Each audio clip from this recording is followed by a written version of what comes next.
Railway station का भूत रात के करीब 3 बजे थे। मैं एक छोटे से शहर के सुनसान रेलवे स्टेशन पर अकेला खड़ा था। ठंडी हवा चल रही थी और दूर कहीं उल्लू की आवाज सुनाई दे रही थी।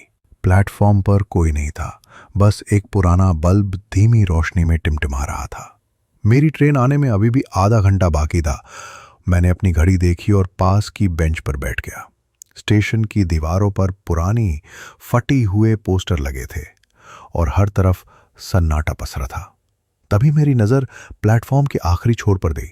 वहां एक आदमी खड़ा था, सफेद कपड़े पहने, एकदम शांत। पहले तो मैंने सोचा कि कोई यात्री होगा, लेकिन फिर ध्यान दिया कि वो अजीब तरह से खड़ा था, बिल्कुल सीधा, बिना हिले डुले।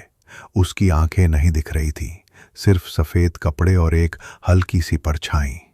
ठंड की लहर मेरे शरीर में दौड़ गई।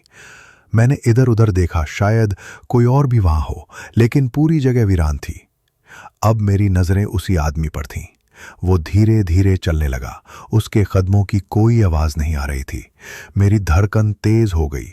मैंने अपने हाथों को मसला, शायद ये सब मेरा भ्रम हो। वो आदमी प्लेटफॉर्म पर घूम रहा था, लेकिन उसकी चाल अजीब थी, जैसे वो जमीन पर नहीं, हवा में उड़ रहा हो। मैं डर के मारे उठ खड़ा हुआ।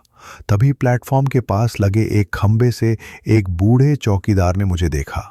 वो धीरे धीरे मेरी तरफ आया और फुसफुसाते हुए बोला, उसे मत देखो। मैं सन्न रह गया। कौन?" मैंने हकलाते हुए पूछा। वही सफेद कपड़ों वाला," बूढ़े ने कहा।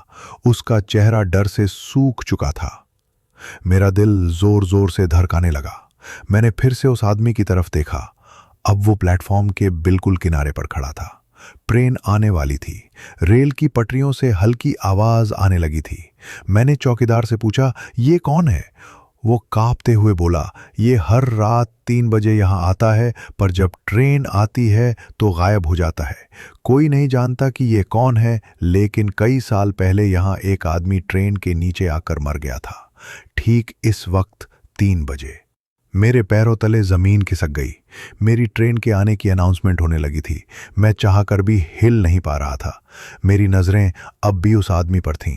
ट्रेन की रोशनी प्लेटफॉर्म पर पड़ने लगी थी और तभी वो आदमी धीरे धीरे हवा में गायब होने लगा।